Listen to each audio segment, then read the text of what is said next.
الحمد لله الحمد لله حق حمده ونستعين به ونستهديه ونستغفره ونتوب إليه ونعوذ به من شرور أنفسنا ومن سيئات أعمالنا إنه من يهده الله فلا مضل له ومن يضلل فلا هادي له ونشهد أن لا إله إلا الله وحده لا شريك له وأشهد أن محمدا عبده ورسوله لا نبي بعده اللهم صل وسلم وبارك على نبينا محمد وعلى آله وأصحابه ومن تبعه بإحسان إلى يوم الدين فيا عباد الله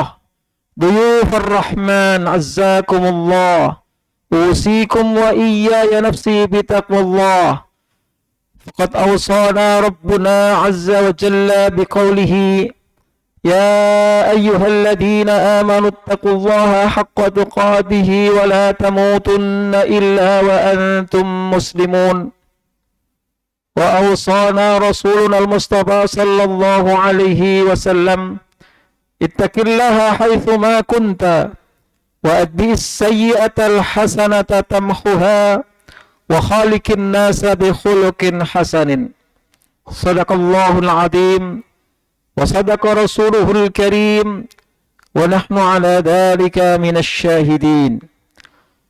Ma'asyiral muslimin, sidang jamaah Jumat, tamu undangan Allah yang mudah-mudahan senantiasa dirahmati dan diberkahi oleh Allah.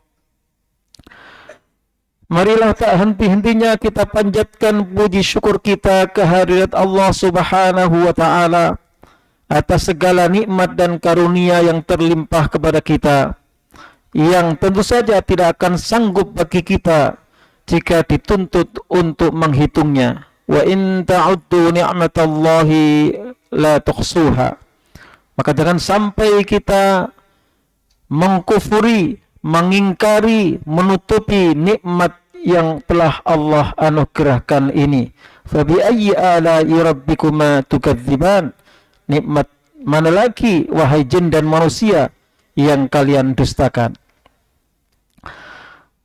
Beriring pula kita senantiasa memohonkan kucuran rahmat dan kedamaian, salawat beriring salam, mudah-mudahan senantiasa Allah limpahkan kepada junjungan kita, panutan kita, uswah hasanah kita, Nabi besar Muhammad sallallahu alaihi wasallam, sebagai bagian dari bukti kecintaan kita kepada baginda Nabi, dan dengan harapan agar kita kelak dapat bersanding dan berdekatan dengan beliau di surga yang tinggi. Anta ma'a man ahbabta, kata beliau, kalian nanti di surga akan bersama dengan orang yang kamu cinta. Maka kecintaan kita kepada baginda Nabi mudah-mudahan mengantarakan kita untuk berdampingan dan berdekatan dengan kekasih kita Rasulullah Muhammad sallallahu alaihi wasallam. Tak lupa saya berwasiat untuk diri sendiri dan kepada jamaah Dhuyufur Rahman, para tamu Allah, jamaah Jum'ah yang dimuliakan Allah Subhanahu wa Ta'ala. Marilah kita selalu meningkatkan iman dan takwa kita kepada Allah Subhanahu wa Ta'ala, karena ketakwaan adalah bekal yang akan kita bawa ketika kita harus menghadap kepada Allah Subhanahu wa Ta'ala. Maka kita diperintahkan untuk terus menambah bekal. Wa tazawwadu fa inna khairaz zati taqwa. Teruslah mengumpulkan bekal. Ketahuilah bahwa sesungguhnya sebaik-baik bekal adalah ketakwaan. Dhuyufur Rahman, jamaah salat Jum'ah yang mudah-mudahan senantiasa Allah limpahi berkah. Kita telah berada di bulan suci, bulan-bulan haram. Saudara-saudara kita telah bersiap untuk menunaikan ibadah haji. Dan ibadah haji merupakan ibadah yang sudah sangat lama dikerjakan bukan hanya oleh baginda Nabi, tapi oleh nabi-nabi sebelumnya. Sejak Allah Subhanahu wa taala memerintahkan Nabi Adam untuk membangun rumah Allah pertama kalinya di muka bumi. Inna awwala baiti wudi'a lin-nasi lalladzi bi Bakkah mubarakan wa hudan lil alamin. Sesungguhnya rumah Allah, tempat ibadah yang mula-mula dibangun di muka bumi ini adalah yang berada di Mekah, Ka'bah Baitullah, yaitu Nabi Adam yang mula-mula membangun rumah Allah ini di muka bumi. Yang disitulah tempat yang mubarakan, diberkahi oleh Allah Subhanahu wa taala, serta menjadi petunjuk bagi seluruh manusia di alam semesta ini. Dalam perjalanannya, rumah Allah ini kemudian sempat tidak diketahui karena setelah tufan banjir bandang Nabi Nuh, dan Allah Subhanahu wa taala kemudian memerintahkan Nabi Ibrahim bersama putranya Ismail alaihissalam untuk meninggikan, membangun, merenovasi. Wa idh yarfa'u Ibrahimul qawaida minal baiti wa Ismail. Ingat ketika Nabi Ibrahim bersama Ismail meninggikan bangunan Ka'bah Baitullah. Ada perjalanan panjang di mana rumah Allah ini kemudian dari waktu ke waktu tetap menjadi tempat yang istimewa di muka bumi ini. Nabi Ibrahim datang dari Babilonia, kemudian dalam perjalanannya menuju Syam, menuju Haran, dan kemudian ke tanah Palestina di Baitul Maqdis, lalu ke Mesir. Nabi Ibrahim berharap kiranya segera memiliki keturunan, tapi Allah belum takdirkan. Bersama Sarah Nabi Ibrahim mengarungi bahtera rumah tangga, namun Allah Subhanahu wa taala belum berkenan memberikan keturunan. Meski keturunan itu tentu saja sesuatu yang sangat diharapkan. Apalagi seorang nabi, seorang kekasih Allah, seorang Khalilur Rahman yang berharap kiranya anak cucunya akan melanjutkan estafet dakwah, menyampaikan risalah tauhid yang sudah dibawa oleh nabi-nabi sebelumnya, dan gilirannya Nabi Ibrahim alaihissalam. Namun Allah belum mentakdirkan itu, sampai akhirnya Rasulullah sallallahu alaihi Rasul utusan Allah ini, Khalilullah, kekasih Allah ini, melanjutkan perjalanan ke Mesir dalam rangka berdakwah, dan singkatnya dari Mesir dia mendapatkan hadiah Siti Hajar. Allah takdirkan dari istri yang tercinta, bahkan dalam riwayat tidak ada manusia secantik Sarah ketika itu. Namun Allah belum mentakdirkan mendapatkan keturunan dari istri yang dia cintai, istri yang sangat jelita dan beriman kepada Allah Subhanahu wa taala. Bukan hanya cantik jelita, tapi kesalehannya luar biasa. Namun disitulah manusia hanya bisa berharap, tapi takdirlah yang akan menentukan. Ternyata Siti Hajar yang dihadiahkan oleh Sarah sang istri kepada Nabi Ibrahim memberikan keturunan seorang putra bernama Ismail alaihissalam.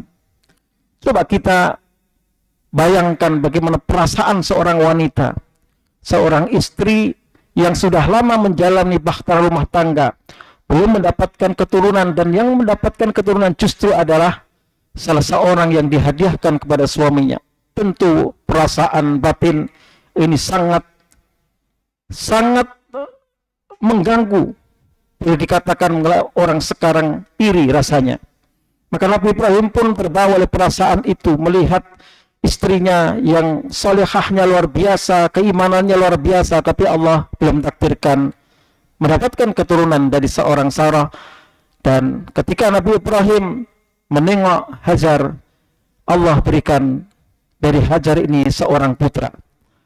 Maka untuk mengatasi perasaan psikologis yang luar biasa ini, kemudian Allah Subhanahu wa taala perintahkan Nabi Ibrahim, kamu bawa Hajar bersama putranya ke suatu tempat, dan Allah perintahkan menuju Mekah.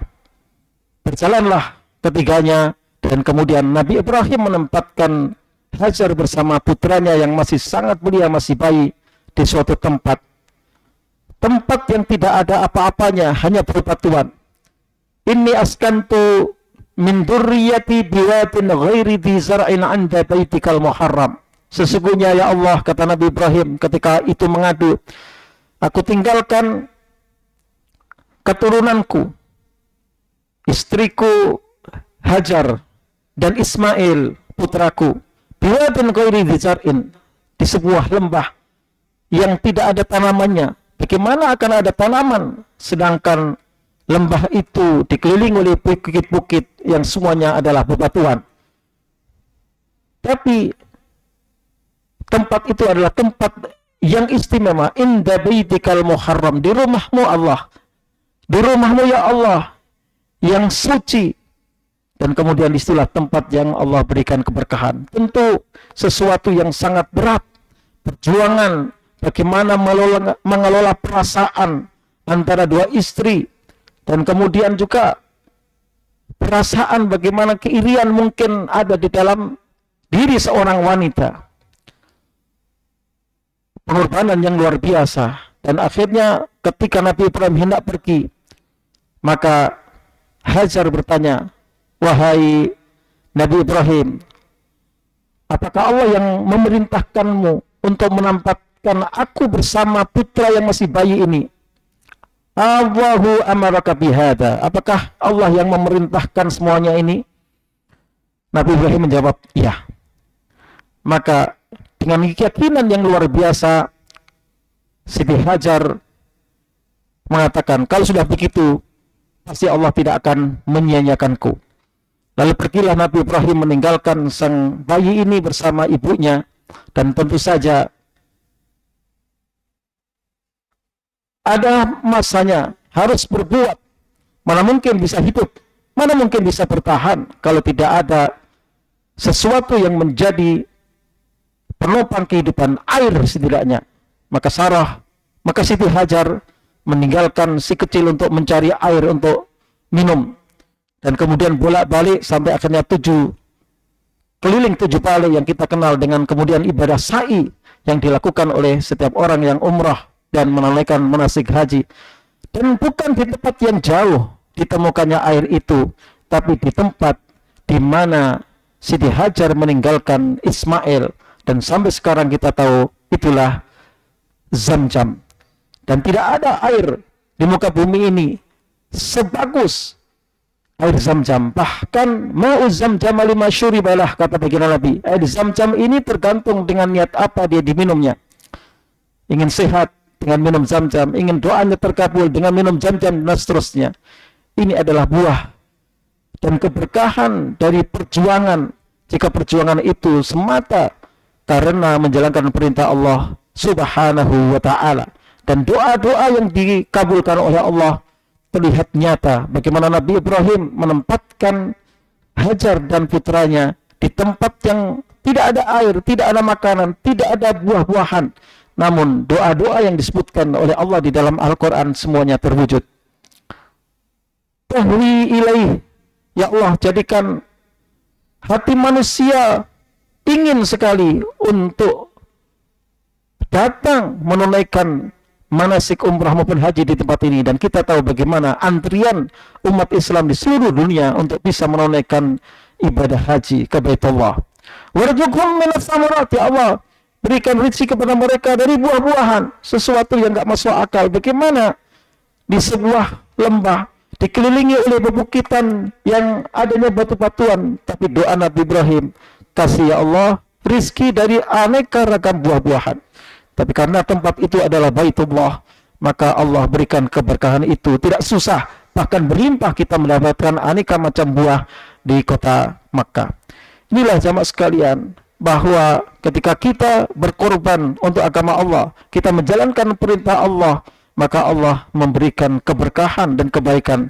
Ini adalah suatu gambaran di mana ketika seorang hamba tunduk patuh kepada Allah SWT, ikhlas di dalam menjalankan perintahnya, maka Allah berikan keberkahan bukan hanya untuk pelakunya, tapi untuk anak cucunya. Dan kemudian Allah Subhanahu wa ta'ala menganugerahkan sang putra pula kepada Sarah wa basyarnahu bi ishaqa nabiyyan minas salihin, kami berikan kabar gembira akan kehadiran seorang nabi, yaitu Nabi Ishak.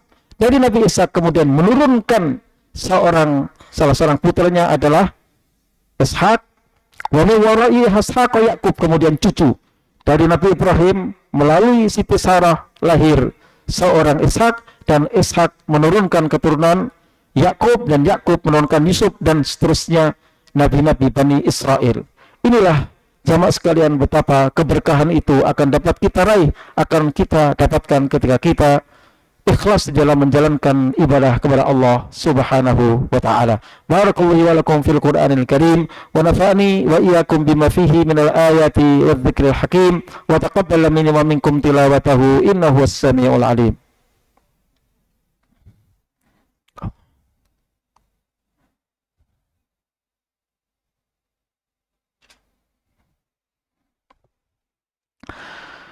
Innal hamdalillah نحمده ونستعينه ونستغفره ونستهديه ونتوب إليه ونعوذ به من شرور أنفسنا ومن سيئات أعمالنا، إنه من يهده الله فلا مضل له ومن يضلل فلا هادي له، ونشهد أن لا إله إلا الله وحده لا شريك له، وأشهد أن محمدا عبده ورسوله لا نبي ولا رسول بعده. اللهم صل وسلم وبارك على نبينا محمد وعلى آله وأصحابه ومن تبعه بإحسان إلى يوم الدين. فيا عباد الله اتقوا الله لعلكم تفلحون. فقد قال تعالى: يا أيها الذين آمنوا اتقوا الله وقولوا قولا سديدا يصلح لكم أعمالكم ويغفر لكم ذنوبكم ومن يطع الله ورسوله فقد فاز فوزا عظيما. إن الله وملائكته يصلون على النبي يا أيها الذين آمنوا صلوا عليه وسلموا تسليما. اللهم صل على محمد وعلى آل محمد كما صليت على إبراهيم وعلى آل إبراهيم، وبارك على محمد وعلى آل محمد كما باركت على إبراهيم وعلى آل إبراهيم في العالمين إنك حميد مجيد. اللهم اغفر المسلمين والمسلمات والمؤمنين والمؤمنات الأحياء منهم والأموات إنك أنت سميع قريب مجيب الدعوات يا قاضي الحاجات. ربنا اغفر لنا ذنوبنا وإسرافنا في أمرنا وثبت أقدامنا وانصرنا على القوم الكافرين. ربنا اغفر لنا ولإخواننا الذين سبقونا بالإيمان ولا تجعل في قلوبنا غلا للذين آمنوا ربنا إنك رؤوف رحيم. ربنا تقبل منا إنك أنت السميع العليم وتب علينا إنك أنت التواب الرحيم. سبحان ربك رب العزة عما يصفون وسلام على المرسلين والحمد لله رب العالمين ولذكر الله أكبر وأقيموا الصلاة.